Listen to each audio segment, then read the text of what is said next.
Ini betul ni aiskrim? Betul Pak. Dahsyatnya. Kita dah berada di KL ni dah berapa hari. Jadi hari ni kita nak buka makanan di Bazar Ramadan di Kampung Baru. Step aside, ma'am. I'm a professional.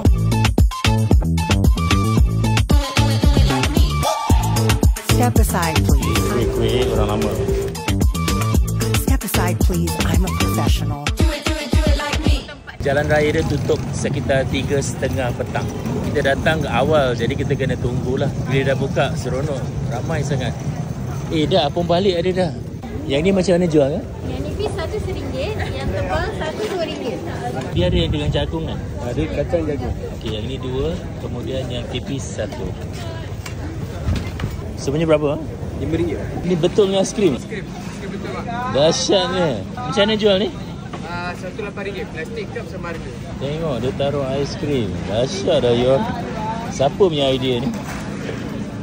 Sejauh ni saya tak pernah nampak orang letak aiskrim dekat atas palang. Oh.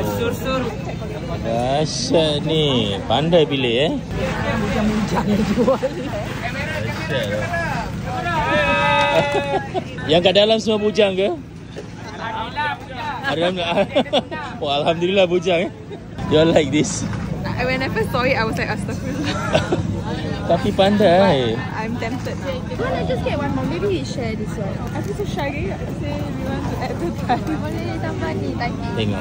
Tadi plan beli 1, sekarang jadi apa? 4. Food is my love language.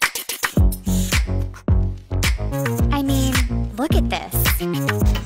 And this. And this. Jadi kita nak yang ringkas, nak buka kat dalam bilik hotel aja hari ni. Yelah. Dan nak pack semua jadi okey lah. Nampak cempedak goreng. RM7.10. RM7-10.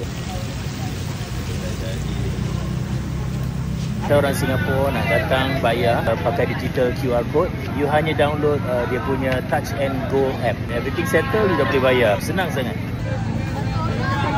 Waalaikumsalam, apa khabar? Orang sini ke?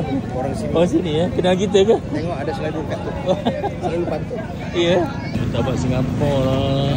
Saya pernah ke sini Ramadan tahun 2017 dan saya dapati Bazar Ramadan Kampung Baru benar-benar mengekalkan pelbagai juada tradisional Melayu dan saya pasti itulah yang menjadi tarikan pengunjung luar dan dalam negara dari tahun ke tahun.